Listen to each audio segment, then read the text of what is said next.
Wow, this. Hey everyone, Henry Yellow here, welcome back. Today we are going to watch Dial M for Murder. Now, this movie came out at the same year as Rear Window, and we're going to see Grace Kelly playing a part in this movie. I'm starting to feel a little bit of sore throat coming on, so probably won't be speaking too loudly. Now, recently I came out with a poll, to pick what genre of movie you'll be watching, comedy, thriller, stuff like that. And I don't know how to end the poll. Apparently, you can't set an end date for the poll on YouTube like you can do on Patreon. So at the time when I ended it, the comedy and thriller tied at the same amount of votes. So what I will do is I'll pick one from comedy genre and I'll pick one from the thriller genre. So look forward to those movies next week, or should I say the coming week. So yeah, let's jump right in. Dial M for Murder. They're not using any scary music though. Oh man, I can really feel that sore throat happening. Hope I don't lose my voice. Grace Kelly. I haven't told him anything about us. Simply said you wrote crime stories and I'd met you once when you were here before. When you get to know Tony, you'll understand why I said that. Is she and Tony married? They're married, right? Really? When all this happened? That night I came to say goodbye. He decided to give up tennis and settle down to a job. Just like that? Just like that. I suppose that's when you stopped writing me. Do you remember the letters you wrote to me? After I read them, I burned them. I thought it best. All except one. It was stolen. Where was this? Victoria Station. I recovered the handbag about 2 weeks later, but the letter wasn't there. I received a note. It told me what I had to do to get the letter back. Blackmail. I was to draw £50 from my bank in £5 notes, then change them for used £1 notes. Tie up the money in a package and mail it to John S. King. You didn't mail the money. Yes. Mark. But the letter was never returned. The parcel was still there. It had never been opened. Oh, okay. He never took the money. As it was only £50, I thought I'd pay up and have done with it. Told you it was a year ago when you came to say goodbye. I nearly turned around and said, I can't go through with this. Let's find Tony and tell him all about it. Why didn't you burn that letter, too? She still loves Mark.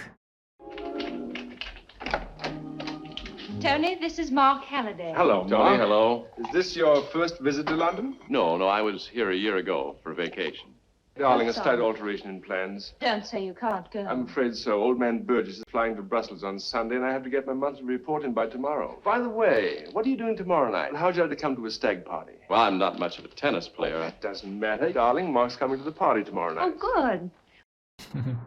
You don't know me. My name is Fisher. I understand you have a car for sale. I say you couldn't come round to my flat tonight. I'd call on you, only I've twisted my knee rather badly. What is he planning? He clearly doesn't have work to do tonight. Ooh, okay. Does he want to do something with this Captain Lester? Mr. Fisher? Yes, Captain Lesgate. Oh, Yes. Lesgate. Won't you come in? Thank you. Sorry. And he even used a fake name, Fisher. I can't help thinking I've seen you before somewhere. Weren't you at Cambridge? Must be 20 years ago. You wouldn't remember me. I only came here last year. By the way, how do you know my car's for sale? Your garage told me. That's odd. I don't think I mentioned it to anyone. I think I must have seen you somewhere since we left Cambridge. Ever been to Wimbledon? Tony Wenders. What's all this about Fisher? What's all this about Lesgate? Taking in a reunion dinner. Here you are, with the biggest cigar in the business. Well, that is a big cigar. Of course, I always remember you because of the college ball. You were the treasurer, weren't you? Some of the ticket money was stolen, wasn't it? It was the college porter, of course. Yes, of course. Poor old Alfred. Well, I see you managed to run a very comfortable little place. My wife has some money of her own. She tried to make me give up tennis and play husband instead. I soon realized that a lot had happened while I was away. So he's aware. I could see them through the studio window as he cooked spaghetti over a gas ring. It's funny how you can tell when people are in love. Now, big tennis had finished with me, and so apparently had my wife. I thought of 3 different ways of killing him. I even thought of killing her. I suddenly saw something which completely changed my mind. I told her I decided to give up tennis and look after her instead. The boyfriend had been called back to New York. There were long letters from there, and she burned them all except one. Oh no, it is Mark. I had to find out what was in it. And finally, I did. He stole it. So I kept the letter. Why are you telling me all this? Good question. Why? Why do you trust him? You know, it's funny to think. Just a year ago, I sat in that pub actually planning to murder her. If I hadn't seen something that changed my mind, I saw you. We'd all said that old Swan would end up in jail. That cash box, I suppose. Everybody knew you took that money. He took the money and framed the Alfred. Don't you want me to tell you why I brought you here? Does he want to kill him? That's why he tells him all this, because the only person you can trust is the dead person. Only a few months before, Margot and I had made our wills, leaving everything we had to each other in case of accidents. Hers worked out at just over £90,000. Oh, he's cleaning fingerprints. I followed you home that He night. wants to frame him like this guy framed the Alfred. I was hoping that sooner or later I might catch you at something and be able to, Blackmail me? influence you. There were times when I felt that you almost belonged to me. That must have been interesting.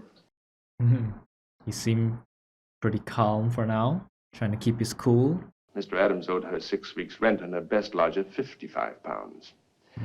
If you want another drink, do you mind putting on these gloves? Occupant of Mrs. Van Dorn. Her late husband left her 2 hotels and a large apartment house furnished. What a base to operate from, Captain Lesgate. Oh, he's done great surveillance and research. Suppose I tell them how you followed her to that studio in Chelsea. They'd assume you followed her there yourself. Why should I? Why should you steal her handbag? Why should you write her all those blackmail notes? I should simply say that you came here tonight half drunk and tried to borrow money. When I refused, you mentioned something about a letter belonging to my wife. It has your fingerprints on it. Remember? Oh, he planned it all so thoroughly. Sooner or later, there'd be a deputation of landladies and lodgers who would testify to your character. He checkmate him. I've just had time to think things out, put myself in your position. That's why I know you're going to agree. For the same reason that a donkey with a stick behind him and a carrot in front always goes forwards and not backwards. £1,000 in cash. No risk, I guarantee. Middle-aged woman found dead due to an overdose of something. Nobody knows where she got it. Whoa, he even found that out. Yo, this guy's good.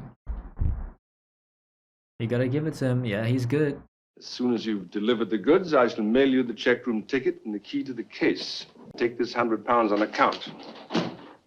Police would only have to trace one of these notes back to you. They won't. For a whole year, I've been cashing an extra £20 a week. Don't touch. He's even really careful with the fingerprints the whole time. Your balance has dropped by over £1,000 during the year. I go dog racing twice a week. When would this take place? It has to be tomorrow. I've arranged things that way. She'll go to bed early and listen to Saturday Night Theater on the radio. She always does when I'm out. Find the key to this door under the stair carpet here. At exactly 11 o'clock, I shall call my boss. I shall dial the wrong number. Don't move until she answers the phone. After you've finished, pick up the phone and give me a soft whistle. Return the key to the place where you found it. Under the stair carpet? Yes. They'll assume you came in by the window. She heard something. You attacked her before she could scream. You panicked, bolted through the garden, and left the loot behind you. He didn't describe how he's supposed to get the job done. With a gun? Suppose the street door's locked. The street door is never locked. I'll bring Halliday back for a nightcap, so we'll find her together, and there's my alibi. We just see a murder plan being discussed. He just touched the door, though. But your key'll be under the stair carpet. I shall take it from her handbag and hide it out there just before I leave the flat. She's not going out, so she won't miss it. He wiped it. Great attention to detail. I'll take the key from under the carpet and return it to her handbag before the police arrive. Tony, it's me. Oh, hello, darling. How's it going? Wonderfully. You can be seen from the bedroom window. He's, getting used to the scene. That's basically him saying yes, he will take the job.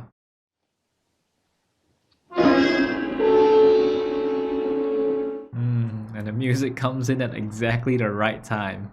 You've got to admit, Tony is very smart at planning this whole thing. At least so far, I can't really see any flaw in his plan. Unless Margaret acts differently. How do you go about writing a detective story? Well, you forget detection. Oh, Tony will be very good at writing a detective story. I usually put myself in the criminal's shoes, and then I keep asking myself, what do I do next? Yeah, Tony's got a criminal mind. In stories, things usually turn out the way the author wants them to, and in real life they don't. Always. Oh, is that foreshadowing? I'd make some stupid mistake and never realize until I found everybody was looking at me. It's true though, there's always that little possibility that something doesn't go according to plan. I thought I might go to a movie or something. Well, aren't you going to listen to the radio? Saturday night theater? I don't like thrillers when I'm alone. Uh-oh. And what about those clippings? Well, I like that. You two go gallivanting while I stay home and do those boring clippings. Well, it's quite obvious you don't want us to go out tonight, so we won't. We'll stay here with you instead. All right, I'll do your old press clippings. You don't have to if you don't want to, you know. Reverse psychology. You need some scissors. Oh, they're in my mending basket. Things are not going according to plan already. And when she's doing the clippings, she might not be in her bedroom by 11 o'clock. So then Swan can't sneak in. Just need some money for the taxi. Hey, you leave my bag alone. There now. Oh, now you can't put the key there. It's quite possible old man Burgess might call. Would you tell him we're at the Gwenda? Goodbye, dear. Well, he managed to slip it in there. We're watching the entire murder plan being carried out. But how many things will go awry before the party ends tonight? Because what Mark said was very true. A lot of things could happen. There are so many variables to take into account that it's impossible to predict everything.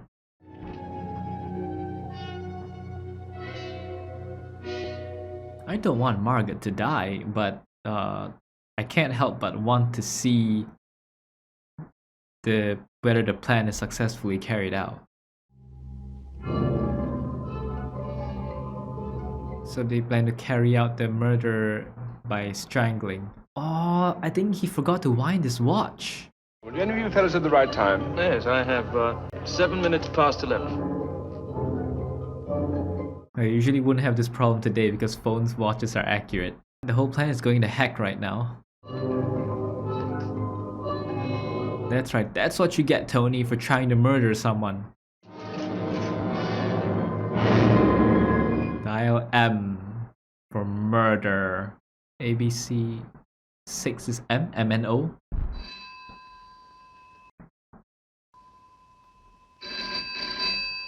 Oh, Margaret, be careful. Hello. Hello. Oh, he needs to wait for her to put the receiver down. Hello. Kick him in the nuts, poke his eye out or something. Yeah, whatever that is. Oh, scissors! That's a bad time to faint. Oh, she should have stabbed him right in the eye. But of course, I know because of the Hays Code, they can't show that. Darling, it's me. Tony, thank God. Oh god, like goosebumps. Darling, pull yourself together. What is it? Yeah, the murderer becomes the murdered.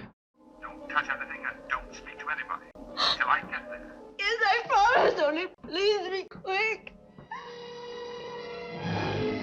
Thank goodness for the scissors there. And I think the only reason the scissors were there is because she was doing the old clippings. And Tony himself took out the scissors from her bag. I think it's a good thing that he used the cloth instead of like a wire. Because if he used a thin wire, Margaret wouldn't have lasted that long. It's Margot. She's not feeling too well. Serious? No, nothing serious. You stay and enjoy. Okay, he doesn't want Mark to be another witness. Wait, does that mean Tony wants to try carrying out the murder himself? And then blame it on the dead Swan? Tony. Oh, Tony. It's all right, darling. It's all right. The key is still on him. He must have... What are you doing? I'm trying to find my... Oh, here they are, my aspirin. I've got such an awful head. The key. He must have broken in. Wonder what he was after. When will the police get here? Have you called them already? You told me not to speak to anyone. Oh, police, there's been a ghastly accident. A man has been killed. You think he might have been killed by someone? I don't know. I'll explain that to you when you come. How long will it take? I'll get dressed. They're not going to see you. I'll tell them all they need to know. You said he used a stocking? I I think it was a stocking or a scarf, isn't it there? It's outside.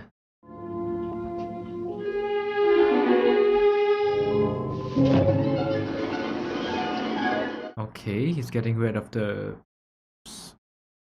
would have been murder weapon.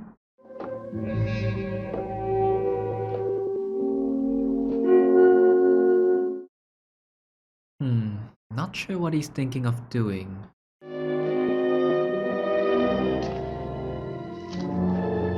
Okay. Tea, gentlemen? Look, it's the other stocking. Why did he tamper with the stockings? The sergeant wanted to know why you didn't phone the police immediately. Well, I said you didn't phone the police because you naturally assumed that I would do it from the hotel. Do you want me to say the same thing? I think so, dear, in case it comes up again. I'm a police officer. May I come in? Of course. He claims he's a police officer and she already let him in. What if he's not a police officer? He didn't show his credentials or anything like that. If anyone comes over to your house and claims to be like from the government or something, you gotta see their badge or something. You don't just let a stranger into your house. I'm Chief Inspector Hubbard, in charge of criminal investigation Hubbard. of this division. I certainly didn't get in by the bathroom. The kitchen has bars on the window. Ah, you can see it through the shadows, so the camera doesn't have to go into the kitchen. I was actually phoning my wife when she was attacked. Can you tell me exactly what time it was, sir? I do remember my watch had stopped. But Tony's friends could attest that he did ask them for the time. They should be able to connect Swan with Tony because they were in the same college. No, at least Yes? it's very like someone I was at college with. Okay, covered his base. Lesgate? No, Swan? Swan. Wait a minute, Swan, yes, that's it. Come to think of it, I did see him quite recently. 6 months ago at a railway station, Victoria, I think. Would you show me exactly what happened last night? I stood here.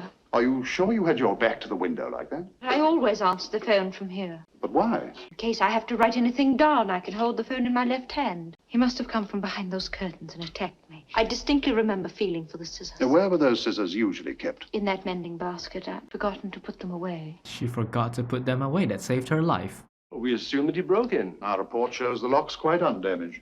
Why didn't you call the police immediately this happened? I naturally thought that he would call the police from the hotel before he came here. Didn't it occur to you to call a doctor? He was dead. How did you know that?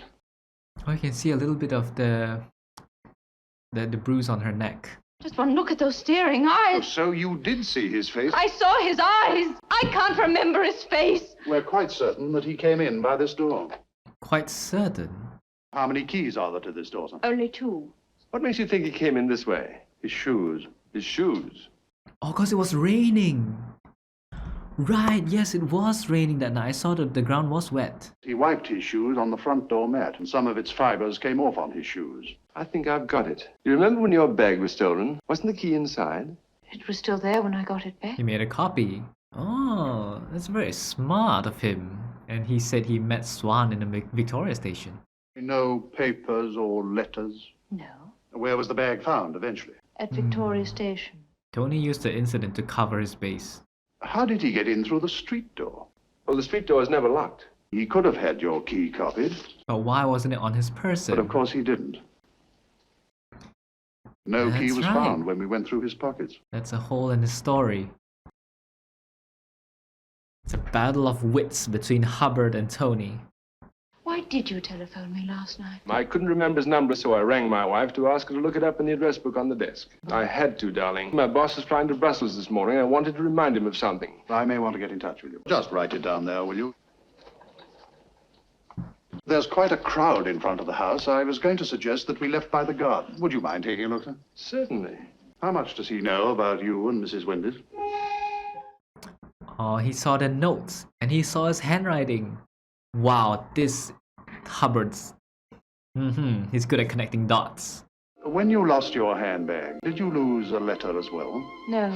Margot, it was found in the dead man's pocket. Oh, goosebumps. Hubbard is good. I like him. This man was blackmailing you, wasn't he? Tell us exactly what you know about this man and exactly what happened last night. You admit that you killed this man. You say you did it in self-defense. Unfortunately, there were no witnesses. Now, you suggest that this man came to burgle your flat, but there's no evidence of that. Look at the bruising around her neck. And we know that he came in by that door. There are only 2 keys. My husband had his with him and mine was in my handbag here. So he could suspect that she let him in. Yes. How do you think I got these bruises on my throat? That's what I just You could said. have caused those bruises yourself. Really? Self-strangling. We found the twin stocking underneath this blotting pad. Can you explain why your attacker should do that? So that's what Tony was going for. That's why he replaced the stockings. Tony, there was a pair of stockings here. I've heard of the police deliberately planting clues to ensure a conviction. Roger, could you come around at once? Maida Vale Police Station? Yeah, I'll be there right away. Oh, thanks, old boy. Roger must be their lawyer then. Here's your handbag. Thank you. Okay, but now I'm a little confused as to what Tony is thinking of right now. You did willfully murder Charles Alexander Swan. What? It was self-defense. Margot Mary Wenders, guilty. What? They decreed her guilty. From thence to a place of lawful execution. What? So guilty of murder, the punishment is execution, not prison sentence? If she's executed, then Tony gets everything, right? Okay, so Tony changed his murder plan to a convict his wife to be executed plan. Then it's tomorrow. I take it you'd do anything to save her life. I've been trying to figure out something for weeks just in case it came to this. Okay, it's been weeks. What did his case really amount to? My letter, her stocking, and the fact that because no key was found on Swan, she must have let him in herself. Tony, I've been writing this stuff for years. I figured out something for you to tell them. Okay, let's hear it. Suppose you tell the police that you left your key out here somewhere. How do you know it was there? You told him. You can tell any story you like about him now. You can even say you two met somewhere and you planned this whole thing together. What? To kill her. But what about your letter? So put the blame on Tony instead of Swan. Why would Tony do that? You tell them that you stole her handbag yourself because you wanted to read my letter. You wrote those blackmail notes. Nobody can prove you didn't. But your letter, it was found in his pocket. You put it there. It's sometime before the police arrive. He's literally just figuring out his entire plan. Planted the stockings at the same time. Why should I want anyone to kill Margot? Had Margot made a will? Yes. Who's the beneficiary? Tony. There's your reason, Tony. They can't hang you for a murder that never came off. Most you get to be a few years in prison. Oh, I see. It's a small price to pay, Tony. You'd be saving her life. To exchange a few years of prison sentence with a life. Okay, no wonder Mark suggested it. You offered him money or something. What money? I don't have any. Can you imagine anyone believing a story like that? Yes, I can. Even though it's the truth. Oh, hello, Inspector. Is it about my wife? Okay, why is the bed frame in the middle of the room? 2 men made off with several £100s. All police divisions are asked to keep a lookout for anyone spending large sums of money. My sergeant happened to be making inquiries at Wales's garage that you settled an account there recently, just over £60. Where did you get it, sir? Is that any of your business? Well, if it was stolen money, yes, sir, it is my business. It's $1,000 he withdraw throughout the year. Hello. Somebody's latchkey. It was lying on the floor just here. No, mine's here. Yes, it must have dropped out of the pocket. There's a small hole there. I simply won rather a large sum at dog racing. Why didn't you tell me this straight away, sir? Well, I was rather ashamed of being caught going to dog racing when my wife was under sentence of death. I think Hubbard suspects him already. He's trying to catch him. Have you a small blue attaché case? I think I left it in a taxi. That's not blue, that's black. How did you find out about the attaché case? Well, the wine shop mentioned that you had it when you paid your bills. It's $1,000, isn't it? No wonder you couldn't bear to sleep in her bedroom. There must be over £500 here. Oh, that's a lot for £500. This money was to have been paid to a man named Swan after he murdered Mrs. Wenders. Before you came, Inspector, he was trying to persuade me to go to the police with the most fantastic story you ever heard. Apparently, I bribed Swan to murder my wife so that I could inherit all her money. He told Swan he'd hide his key somewhere out here, probably up on this ledge. How did Mr. Wenders get in when he returned from the hotel? Come on, Mark. Your move. He's playing the game of trying to tell the whole truth but make it sound like a lie. Unlocked the door, and then replaced the key on the ledge before he came in. It isn't getting me any nearer what I came to find out. What else did you come to find out? Check his bank statements.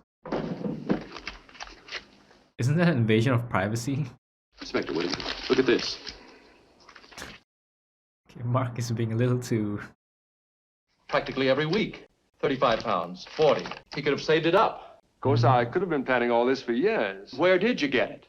You really want to know? When she called me back from the party that night, I found her kneeling beside Swan's body, going through his pockets. He had something of hers, but she couldn't find it. The next morning, she showed me the money. She said, if anything happens to me, don't let them find this. She was just about to give it to him when she killed him instead. What'll happen when Margot hears about this? Well, she'll deny it, of course. And perhaps she'll change her will. Do you suppose they let him see her? Have a word with your lawyer. He might be able to prevent it. I hope Mr. Halliday's not waiting outside to see me. Would you mind just taking a look, sir, to make sure he's gone? Hubbard never stopped suspecting him for even one moment. There are a few things belonging to Mrs. Windis at the police station. What sort of things? Oh, just some books and a handbag, I believe. Well, Tony's mind really went into overdrive trying to cover all his bases and misdirecting everyone. Of course, I really hope that Margaret doesn't get executed, but I mean, Tony's performance is just... wow. Ah, now Hubbard has the latch key. Wait, but that means Tony didn't even think of locking the door because unless the latch key is automatically locked without turning the key. I don't know how that lock works. I've got back in again. Start the ball rolling. What? Wait, what is the entire police station planning? If you want to save Mrs. Windis, keep quiet and let me handle this. How are you possibly going to... They got Margot out? What does that mean? She didn't have the right key? I'm confused. But what is all this? You'd better prepare yourself for a surprise, Mr. Halliday. Oh, sure, I'm prepared. I don't even know what's going on.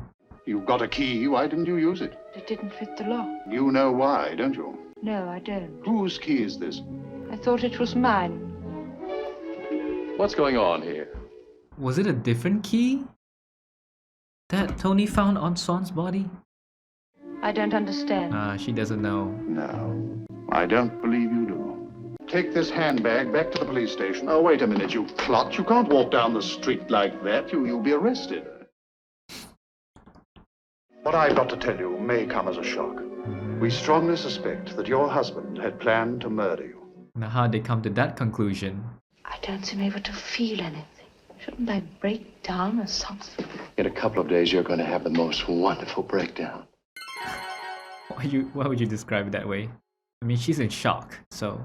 Now, I had to find out where he got that money and how. The key that I'd taken from your handbag didn't fit the lock. It didn't fit the lock, but that was the key that Tony put in the handbag. That's the key that Tony got from Swan's body, isn't it? But the police didn't find any key on Swan's body at all. Oh my god, Hitchcock really likes to keep us in suspense because I'm still lost here. He's found out about his raincoat. Give Windis those books and the handbag and make sure he sees the key. If he wants his own key and raincoat, tell him I've gone to Glasgow.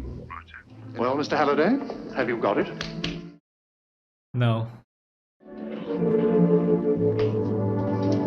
It took me just half an hour to find it. So it was Swan. And told him to return it to the same place when he left. Yes, he did. Well, we naturally assumed that your key would still be in one of Swan's pockets. Unlock the door, then return the key before he came in. Oh. Swan's own latchkey. Right. It had always puzzled me that no key was found on Swan's body.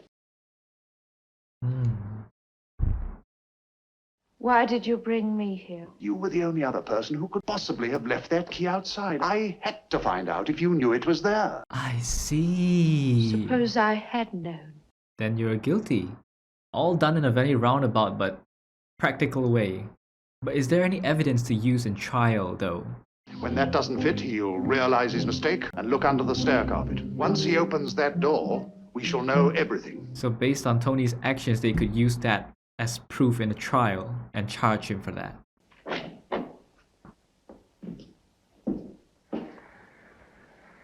I'm afraid we've had it this time. He's going way down the street.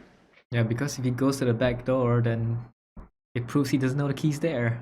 Of course, that's Swan's key, isn't it? Oh, Tony's too smart for his own good. It's because of his smartness that he remembered the key was at the stairs. So his wit is also his downfall. Wow. His wit saved him up till now, but it caused his downfall at the same time.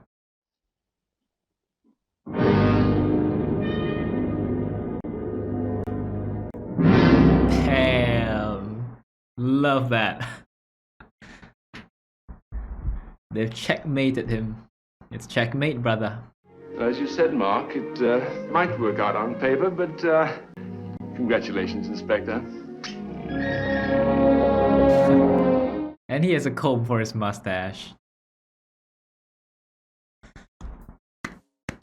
What a performance. What a performance indeed. Both Tony and Hubbard gave quite a performance in this movie, keeping us in the dark, making us guess. All in all, it was a battle of wits.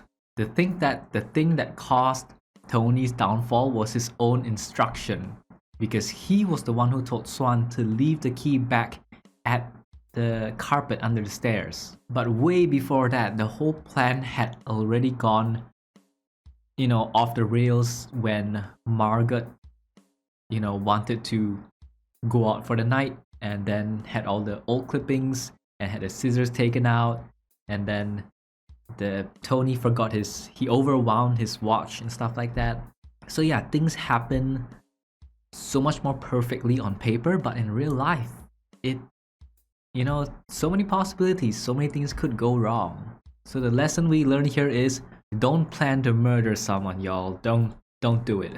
I also have to give credit to the police and Hubbard for continuing to believe that Margaret was an innocent one and actually putting in all the effort to set up this whole thing to prove that Tony was the guilty one and Margaret was the innocent one. Because I believe probably in real life, a lot of inspectors wouldn't even bother after they've convicted someone. They would just be like, yeah, alright, fine. Why bother chasing after even more clues or putting even more work? But of course, I'm just saying this generally, right? I also like what the movie did at the beginning and near the ending. Because at the beginning, they laid out the entire plan for us. They told us what Tony planned to happen and everything that was supposed to happen. But at the ending, they told us nothing. We are kept in the dark. And then all we could do was watch it all play out. Margaret was saved and justice is served as it should be. So how did you feel about the movie when you first watched it? Let me know in the comments. And if you enjoyed the video, remember to like and subscribe. Thanks for watching, and I will see you in the next video. Peace.